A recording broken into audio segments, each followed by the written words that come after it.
Langkah pertama, siapkan 30 lembar kulit pangsit atau bisa juga lebih ya teman-teman. Ini seperti ini. Untuk kulit pangsitnya aku beli di toko frozen. Lanjut, kulit pangsitnya ini kita belah menjadi 2 bagian. Sebelumnya kita ratakan terlebih dahulu. Jadi kita potong memanjang seperti ini. Nah, setelah itu satu bagiannya lagi kita iris memanjang seperti ini. Jadi seperti rambut ya teman-teman. Jangan sampai putus. Untuk potongannya hati-hati. Ini kita potong semuanya sampai selesai.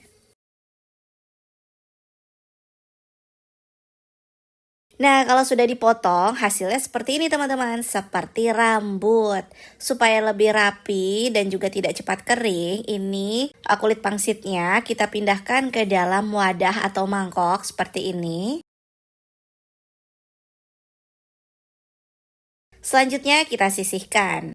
Lalu siapkan mangkok atau wadah, masukkan 13 sendok makan tepung terigu, tambahkan setengah sendok teh garam. 2 sendok makan gula pasir. Tuangkan 200 ml air, tuanginnya sedikit demi sedikit aja sambil diaduk. Aduknya sampai rata ya teman-teman, sampai membentuk adonan. Nah, ini kurang air jadi aku tambahin lagi ya. Jadi total airnya itu 220 ml. Nah, hasilnya seperti ini teksturnya, seperti membentuk adonan. Lalu sisihkan.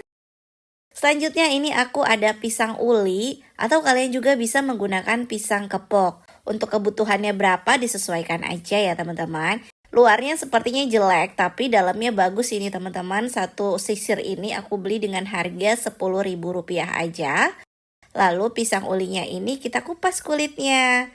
Nah, kalau sudah dikupas baru kita belah menjadi 2 bagian seperti ini.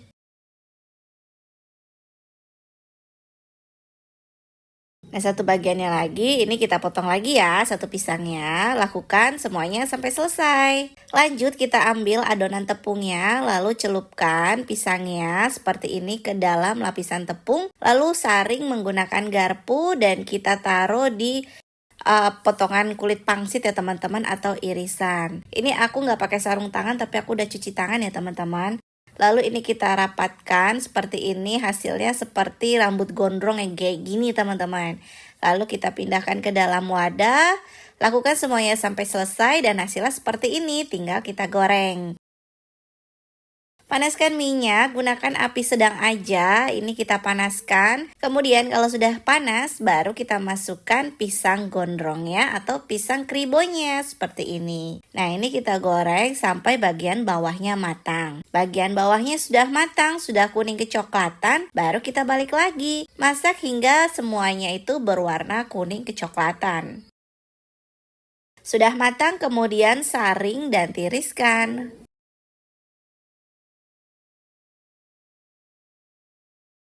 Hasil pisang kribonya sudah jadi seperti ini teman-teman. Sebenarnya dijual seperti ini aja atau dimakan seperti ini aja udah bisa.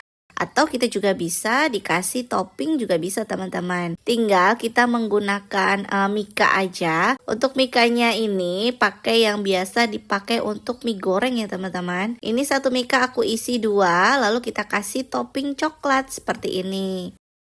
Lalu diratakan menggunakan sendok ataupun kalian juga bisa menggunakan glass. Ini kebetulan aku pakai selai coklat ya teman-teman. Jadi ini aku ratakan seperti ini. Lalu atasnya kita kasih keju yang sudah diparut dan taburi dengan mesis warna-warni atau sprinkle juga bisa. Misalnya toppingnya mau lebih banyak lagi juga bisa ya teman-teman. Jadi di sini aku sedikit supaya kribonya itu lebih kelihatan, lebih cantik gitu ya. Selain selai coklat, di sini aku juga menggunakan selai stroberi. Ini kita kasih semuanya. Dan untuk harga jualnya disesuaikan aja ya teman-teman. Aku pakai keju juga. Selain keju aku pakai mesis warna-warni. Bisa juga kalian menggunakan coklat diparut ataupun toppingnya disesuaikan aja. Nah, ini menggunakan topping coklat dan juga topping selai stroberi. Ini secara penampilan menarik banget. Untuk harga jualnya disesuaikan aja. Bisa satu piece ini mulai dari 2.000 ataupun 3.000-an. Atau mau jual per porsian juga bisa teman-teman. Bisa dijual di rumah ataupun kita mangkal di pinggir jalan, itu juga bisa. Untuk rasanya crispy ya teman-teman, enak banget, dalamnya juga manis dari pisangnya. Sampai di sini dulu ide jualan dari Dapur Ibu Acep. Terima kasih sudah menonton video ini. Jangan lupa subscribe dan bagikan resep ini ke sosial media kalian semuanya, serta aktifkan tombol loncengnya supaya tidak ketinggalan resep terbaru dari kami. Terima kasih dan sukses selalu.